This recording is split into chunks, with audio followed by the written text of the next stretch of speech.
अरे बाबा, कार्यकर्त्यांची तुझी जरी इच्छा असली तरी तुला 145चा पाठिंबा मिळाला तर तुझी इच्छा सफल होईल. आज देवेंद्रजींच्या पाठीची 145च्या पेक्षा जास्त आमदारांनी पाठबळ दिलंय. त्याच्या आधी एकनाथराव शिंदेंना दिलं, त्याच्या आधी उद्धव ठाकरे साहेबांना दिलं.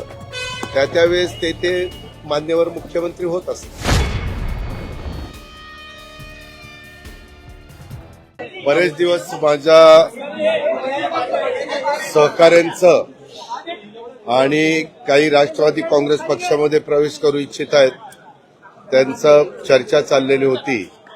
आज मोठ्या प्रमाणावर जळगाव, धुळे, नंदुरबार आणि काही यवतमाळ अशा जिल्ह्यातल्या कार्यकर्त्यांनी एकेकाळी त्यांनी महत्वाची पदं भूषवलेली आहेत, मंत्रिमंडळामध्ये भूषवलेली आहेत, विधिमंडळामध्ये भूषवलेली आहेत. काही आता विद्यमान मार्केट कमिटीचे चेअरमन आहेत, व्हाईस चेअरमन आहेत, काही डायरेक्टर आहेत. वेगवेगळ्या संस्थांच्यावर काम करणारे हे सगळे सहकारी आहेत. महिला भगिनी पण आहेत. असा बऱ्याचशा वयोगटातल्या मान्यवरांनी आज राष्ट्रवादी काँग्रेस पक्षामध्ये प्रवेश केलाय. मी त्यांचं मनापासून स्वागत केलेलं आहे. माझा आता पुढचा कार्यक्रम तुम्हाला माहिती आहे जांभोरी मैदानावर आहे. तिथं 6 वाजता देवेंद्रजी येणार आहेत. त्याच्या आत मला तिथं पोचायचंय. पण एकंदरीतच प्रत्येकजण आपापला पक्ष वाढवण्याचा प्रयत्न करतोय. आम्ही बेरजेचं राजकारण करण्याचा प्रयत्न करतोय. ह्याच्यातून कुठल्याही पद्धतीचे नवीन प्रश्न निर्माण होणार नाही ही पण काळजी आम्ही सगळेजण त्या बाबतीमध्ये घेतोय. परंतु गेल्या 35 वर्षाच्या राजकीय जीवनात काम करत असताना अनेक सहकारी हे कधी बरोबर असतात, कधी काही कारणांनी बाजूला जातात. परंतु आज पुन्हा त्यांनी आमच्याबरोबर येण्याचा निश्चय केला आणि आज तो पक्षप्रवेश झाला. अजूनही असेच काही पक्षप्रवेश पुढे पण होत राहतील आणि त्यांना आम्ही पक्षामध्ये स्थान देत राहू. माजी मुख्यमंत्र्यांना तुम्ही सन्मान करताय आज आघाडी संदर्भात. हो, आतापर्यंत महाराष्ट्राची निर्मिती झाल्यापासून सुरुवात स्वर्गीय यशवंतराव चव्हाण साहेबांनी केली आणि आता विद्यमान मुख्यमंत्री म्हणून देवेंद्रजी काम बघतायत. त्याच्यावर यामध्ये जे आता हयात आहेत त्या सगळ्या मुख्यमंत्र्यांना निमंत्रण देण्याचा प्रयत्न आम्ही केलाय. काहींनी सांगितलं आम्ही येऊ, काहींनी सांगितलं की आम्हाला आमच्या पूर्व नियोजित कार्यक्रमामुळे येता येणार नाही असंही काहींनी कळवलं. पवार साहेबांना निमंत्रण दिलंय का? पवार साहेब 4 वेळा मुख्यमंत्री झालेले आहेत. पवार साहेब त्याच्यामध्ये सर्वांनाच दिलेलं आहे. पवार साहेबांना निमंत्रण देण्याची जबाबदारी प्रफुल्ल पटेल साहेबांच्यावर दिलेली होती. त्याच्यावर त्यांनी त्या ठिकाणी दिलेलं असेल आणि सगळ्याच आतापर्यंत पृथ्वीराज बाबांना, सुशीलकुमार शिंदेंना, आपले नारायणराव राणे असतील, एकनाथराव शिंदेजी असतील, त्याच्यामध्ये अशा सर्वच मान्यवरांना जे आतापर्यंत मुख्यमंत्री होऊन गेले त्यांना पण निमंत्रण विद्यमान मुख्यमंत्र्यांचं सही. पवार साहेबांच्या कार्यालयातून असं सांगण्यात आलं की ज्या कार्यक्रमाचं आपल्याला निमंत्रण दिलेलं आहे त्या कार्यक्रमात जायचं विषय नाही. हो, मी आपल्याला काय सांगतो, हा कार्यक्रम ऑर्गनाईज करत असताना पक्षाने ऑर्गनाईज केला. त्यामध्ये तटकरे साहेबांनी काही मान्यवरांना निमंत्रण देण्याचं सांगितलेलं होतं. मी माझ्यावर जबाबदारी देवेंद्रजी आणि एकनाथरावांची होती. मी त्या दोघांना सांगितलं. देवेंद्रजींना तुम्हाला सगळ्यांना माहिती आहे की नीता मुकेश अंबानी कल्चरल सेंटरमध्ये महत्वाचा कार्यक्रम त्या ठिकाणी आहे, परिषद जी चालू आहे. तरी देखील मुख्यमंत्री म्हणले मी वेळेत येतो अतिशय आणि मी वेळेत लगेचच जाईल. एकनाथरावांचा मात्र मगाशी फोन आला की दादा मी इकडं पर्यटन महाबळेश्वरचं पर्यटनचा महोत्सव चालू आहे तिकडं आहे, पण मी येण्याचा प्रयत्न करतो. परंतु आता तिथं श्री रविशंकर आणि नाना पाटेकर यांचेही काहीतरी कार्यक्रम तिथं पाहण्याच्या संदर्भातले घेतलेले आहेत. दादा संजय शिरसाट मी त्याबद्दल ऐका थांबा. असे पैसे कुणी तुम्हाला काही माहिती घेत नाही, काही नाही. आपलं त्यावेळेस मी मुख्यमंत्र्यांच्याही कानावर ही गोष्ट घातली. आपण अर्थसंकल्प सादर करत असताना विशेषतः SC आणि ST मध्ये त्या त्या घटकाकरता बजेटमध्ये लोकसंख्येच्या प्रमाणामध्ये तरतूद त्या बाबतीमध्ये करतो आणि बाकीच्या घटकांना जनरल बजेटमध्ये तरतूद त्या करत असतो, विकासाच्या योजना देत असतो. आता आपल्याला निधी देत असताना लाडक्या बहिणींना, ज्या लाडक्या बहिणी आदिवासी घटकामध्ये मोडल्या जातात त्यांना त्या विभागातनं निधी देण्यात आला. ज्या माझ्या लाडक्या बहिणी सामाजिक न्याय विभागामध्ये मोडतात, त्या घटकात मोडतात, त्यांना त्या विभागाकडनं निधी घेतलाय आणि ज्या बाकीच्यांना सर्वसाधारणमध्ये दिलाय. ह्याच्यामध्ये म्हणजे मला तर काही वेगळं केलंय ते असं काही वाटत नाही आणि हा निर्णय घेताना कॅबिनेटने घेतलेला आहे. आपल्यालाही पत्रकार मित्रांनो माहिती आहे की निर्णय कॅबिनेट घेत असतं. अर्थसंकल्प संपूर्ण आम्ही तयार केल्यानंतर त्याच्यावर सर्वांच्या सह्या असतात. सर्वांच्या म्हणजे माझी, एकनाथराव शिंदे साहेबांची, मुख्यमंत्र्यांची आणि मंत्रिमंडळात तर सगळेच असतात. त्याच्यामुळे मंत्रिमंडळाने मान्यता दिलेली आहे. संजय शिरसाटांची नाराजी तुमच्याच खात्यावरती पाहायला मिळते. ते ठीक आहे, म्हणतात की आम्ही तो आमचा अंतर्गत प्रश्न आहे. तो काही बाहेरचा वाट्यावर आणण्याचं काही कारण नाही. आम्ही मुख्यमंत्री महोदय, एकनाथराव शिंदे साहेब, मी, संजय शिरसाट, आम्ही एकत्र त्या बाबतीमध्ये बसू. वाटल्यास उद्याच्या 6 तारखेला चौंडीला कॅबिनेट मीटिंग आहे, त्यावेळेस तिथं विषय काढला जाईल, चर्चा केली जाईल. समज गैरसमज असतील तर दूर केले जातील, काही चुकलं असेल तरी दुरुस्त केलं जाईल. काही अडचण नाही ना आपल्याला. राष्ट्रवादी काँग्रेस पक्षाच्या बाबतीत एक सवाल उपस्थित होतोय. राष्ट्रवादी काँग्रेस पक्षाच्या बाबतीत एक सवाल उपस्थित होतोय की आधी जी आश्वासनं दिली खास करून जाहीरनाम्यामध्ये, त्या बाबतीत आता तुम्ही हल्ली तुम्ही जे स्टेटमेंट करताय, कर्जमाफी मी बोललो होतो का? एक मिनिट थांबा, एक मिनिट थांबा. अरे थांब ना बाबा, आम्हाला राज्य चालवायचंय. आपण पत्रकार मित्रांनो आतापर्यंत वेगवेगळ्या निवडणुकीमध्ये सगळे कार्यक्रम काढा. एकदा तर आम्ही 2004 साली मोफत वीज माफी म्हणून बिलं दिली आणि नंतर सरकार, आम्ही पण त्याच्यातले घटक होतो, आल्यानंतर तो निर्णय मागे घेतला. का घेतला तर तो राज्याला आर्थिक बाबतीमध्ये परवडणारा नव्हता. शेवटी आपल्यालाही माहिती आहे की महायुतीच्या वतीनं जे काही जाहीरनामा दिला त्याच्यापेक्षा अधिक रकमाचा जाहीरनामा हा महाविकास आघाडीने दिलेला होता की जो कदापि अस्तित्वात येणं शक्यच नव्हता. कारण तेवढा भार, मी पण इथं अनेक वर्ष अर्थमंत्री म्हणून काम करतोय, तेवढा भार उचलणं हे शक्य नव्हतं.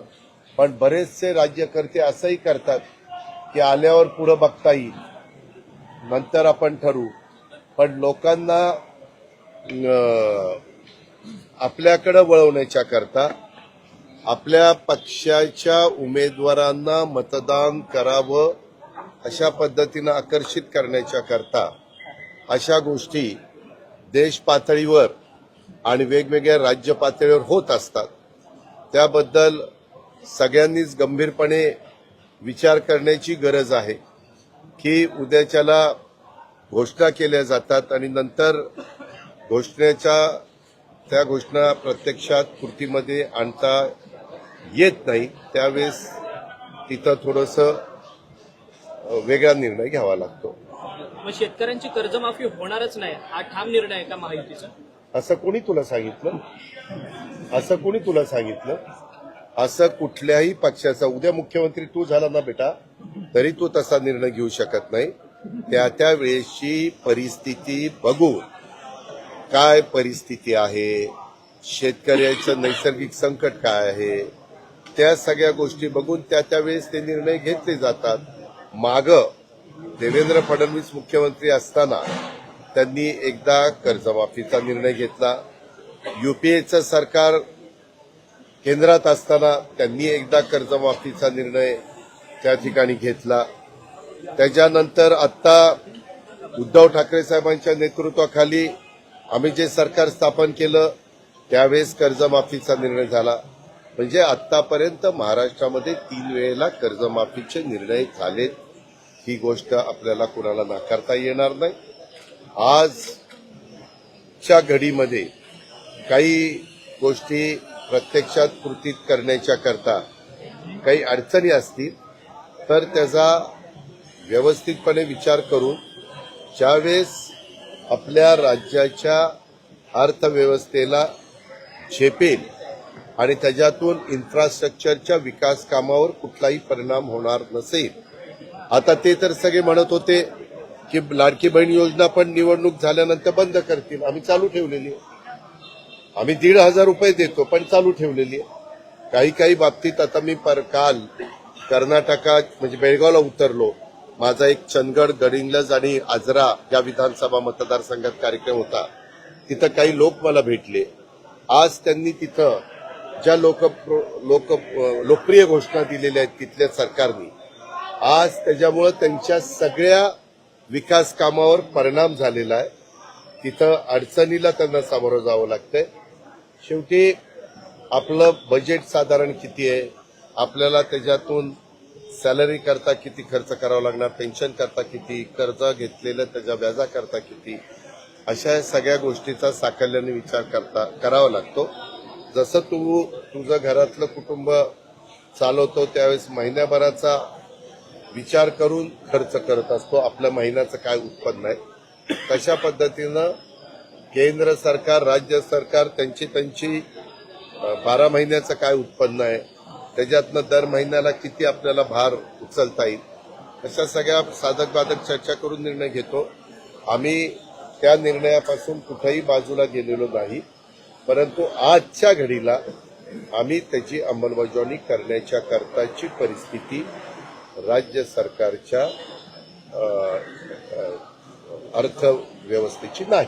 पण म्हणजे कधीच हे थांब्या ते म्हणजे कधीच देणार नाही अशातला भाग नाही. परिस्थिती जशी जशी आम्हाला सुधारेल तसा आम्ही त्या बाबतीतले निर्णय. काल मुख्यमंत्री होणार असं म्हटलंय. नाही भाऊ नाही, हे आपलं गमतीनं म्हणलं तरी लगेच. अरे बाबा, मी तसं म्हटलेलं असेल, मी जर तसं म्हणलेलं असेल तर ते शब्द मी मागे घेतो, त्याच्यावर प्रश्न मिटला. पण संजय राऊत असा मी प्रश्न मागे घेतल्यावर आता मी माझे शब्द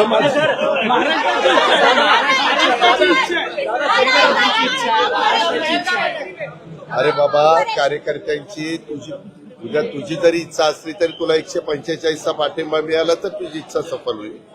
जोपर्यंत कुणालाच 145, आज कसं, आज देवेंद्रजींच्या पाठीची 145च्या पेक्षा जास्त आमदारांनी पाठबळ दिलं. त्याच्या आधी एकनाथराव शिंदेंना दिलं, त्याच्या आधी उद्धव ठाकरे साहेबांना दिलं. त्यावेळेस ते मान्यवर मुख्यमंत्री होत असतात.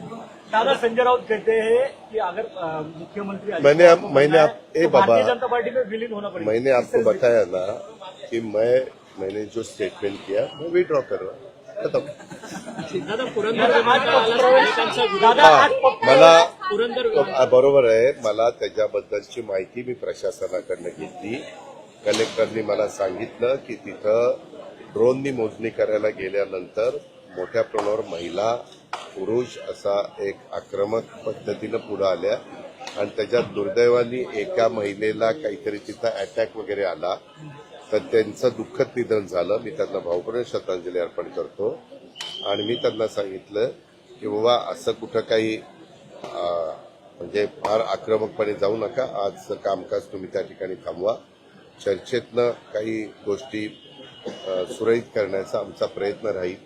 एक आहे, ही गोष्ट सांगू इच्छितो की पुण्याचं जर पुढचं भवितव्य लक्षामध्ये घेता पुणे जिल्ह्याला एका विमानतळाची नितांत गरज आहे की जिथं 2 धावपट्ट्या असतील, जिथं जे प्रश्न आम्हाला पुण्याच्या संरक्षण विभागाच्या विमानतळाला येतात की आज आता 11 वाजेपर्यंत आम्हाला प्रात्यक्षिक करायची, आम्हाला प्रॅक्टिस करायची, त्याच्यावर विमानतळ बंद, ह्या ज्या गोष्टी होतात त्याच्यामुळं इंटरनॅशनल फ्लाईटवर आणि डोमेस्टिक फ्लाईटवर पण फार मोठा परिणाम होतो. नागरिकांना पण त्याचा त्रास होतो. त्याच्यामुळं माझी परवा 1 तारखेला मुरलीधर मोहोळ त्यांच्याशी, ते केंद्रात राज्यमंत्री आहेत, त्यांच्याशी पण चर्चा झाली. त्यांच्याकडेच हा विभाग येतो. तर त्यांना म्हणलं की आपल्याला ते करावं लागेल. आता ते करत असताना सामोपचाराने जिथं कुठं पुण्याच्या जवळ करता येईल तिथं करण्याचा राज्य सरकार प्रयत्न करेल.